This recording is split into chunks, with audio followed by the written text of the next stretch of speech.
Welcome, Sagittarius. Thank you for joining me for your monthly forecast for July 2019 for the Sun or the Ascendant. This month begins with a stunningly powerful solar eclipse in your 8th solar house.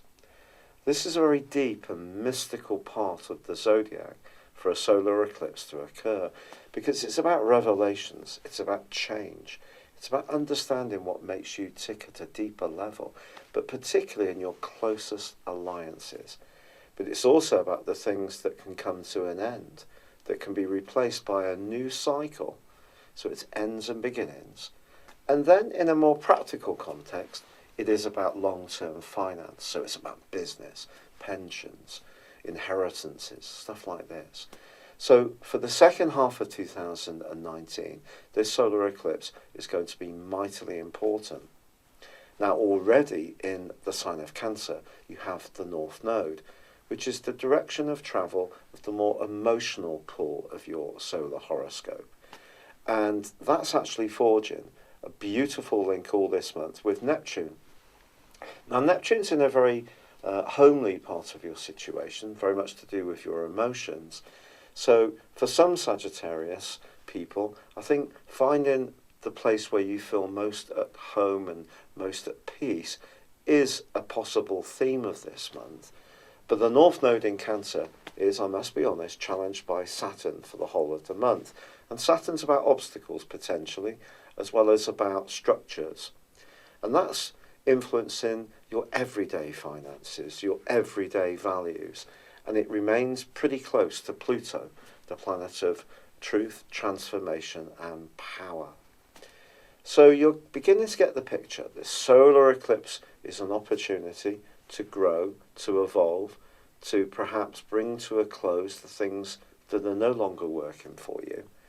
And what's going to help you to be in a fairly adventurous frame of mind when it comes to new beginnings is the role of Mars, which also moves on the 2nd into the sign of Leo, your 9th solar house.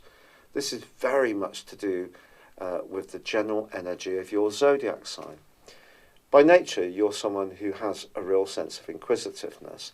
You can like to travel, and if you're someone who's more of a home lover, your travelling can often happen from the comfort of that home, but in your mind or in the interest that you have. And through to the middle of August, Mars is going to give you a lot of get up and go to check out new things. You may even want to do something that's a bit more physically rugged in terms of your hobbies. Now, on the 4th of the month, Venus moves out of your sector of relating, where it's been for the last 3.5 weeks of June, and moves on the 4th into this same sector as the Sun, into the 8th solar house, joining up with the North Node as well. Now Venus in this area could see you benefit from someone else's business acumen or from a business partnership that you're in, or there could be some kind of payout linked to a pension, or it could be linked to some kind of inheritance. It depends on your unique circumstances, but it can be very providential in a practical sense, but also in a more romantic context.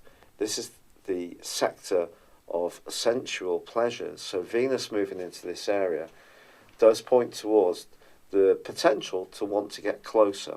Now, of course, you're a sign that loves independence. So Mars is going to be embracing that side of your nature, along with Mercury, because Mercury's in the sign of Leo too at the start of this month, but does go into a retrograde on the 7th. And by the 19th, it's going to be inverting back into the sign of Cancer. So you can see that there is a picture building up, that we have this Cancerian energy, but we also have this Leonian energy, of which, with Mercury tracking backwards, there is the potential for things not to necessarily go exactly to plan, because that's the way of Mercury. So if you are looking to expand, there may be certain strands in your world which will naturally come to a close. That's the 8th house. If you have got an interest in things like astrology, esoteric subjects, it's likely to really heighten in the latter part of this year. Your desire to evolve as a human being is definitely going to peak. But in week 2 of this month, in a more practical context, Saturn goes into an opposition with the Sun. Now, the Sun's your potential to attract, and it's about energy. And Saturn can, of course, be about restriction. So you may encounter a week where things don't go quite to plan in terms of your finances.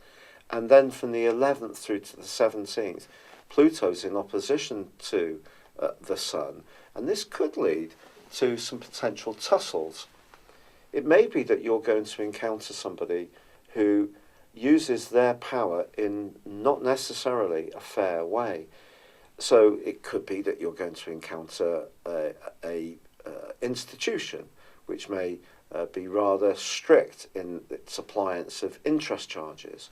It could be that you want to buy a big ticket material item, but it proves to be tricky to do it because someone could put conditions in place which are onerous.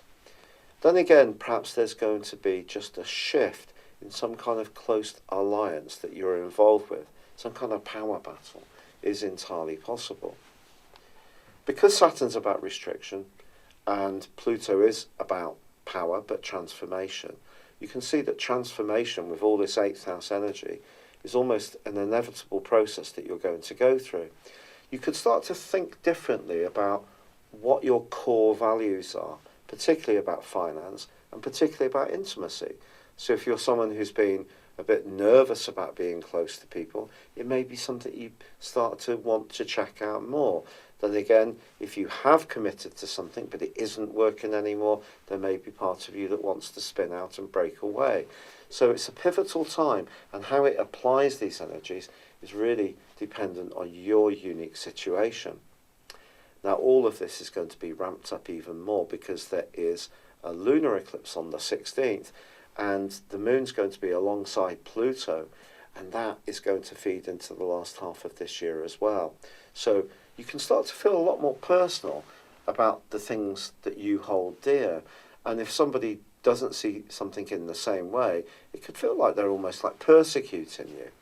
However, there is the potential from growth from all of this, because although Venus goes face to face with Saturn, which could really bring a weak relationship to a grinding halt or complete end, and then followed by Venus opposite Pluto, where someone may seem to offer you something that seems very alluring and attractive, but actually there's a catch. Once the Sun moves on the 23rd into Leo, and you are going to have an opportunity to really start to be much more discriminating about how you can take all of this forwards, particularly as Venus moves on the 28th also into Leo. So the desire to escape from anything that's deep and cloying and very inflexible, that perhaps goes against your natural values or your natural need to be a free spirit, is going to really heighten by the end of this month. But equally, you can achieve a higher sense of cooling in terms of your personal understanding of your motives if you're working through letting go of the things that no longer serve your greater purpose and you're philosophical about the process. So there is going to be some kind of shift going on for you this month, I feel, that you need to focus on the things that are still relevant, the things that aren't relevant, whether they're attitudes, relationships, financial viewpoints, to let them go and be sanguine about it. It's part of the process of freeing up the energy for you to move into the moment in a much more stimulating, spontaneous and Sagittarian way. And I think the last phase of this month does give you a fantastic opportunity to do precisely that. Thank you for having joined me at your monthly horoscope forecast. I do hope you enjoyed it. If you'd like to know more about what's going on in your situation, go on a journey of discovery beyond your zodiac sign by embracing your personal astrology. This is based on your time, date and place of birth. And if you no longer live in the same location where you were born, in terms of your forecasting, I can relocate you to where you are living now. Not a lot of services like this offer that particular feature. But equally, I use a form of forecasting called directions. This is where we take your personal horoscope when you were born, your natal chart, and advance it for roughly 1 degree for every year of your life. These are particularly impactful. The influence that they have on your natal positions, but also on moving planets that they impact upon now, the transits, really are very powerful. To find out about this, and also if you buy a character analysis and a forecast at the same time, I will give you a 30% discount. Please see the link beneath this video. This is an opportunity to understand some of the more trying patterns that have kept occurring in your life, but also to overcome them, but also embrace the positive opportunities you have to grow and to make the most of your innate talent and skills. And there will be information that can really take your breath away. It's so much more powerful than just your sun sign. Thank you.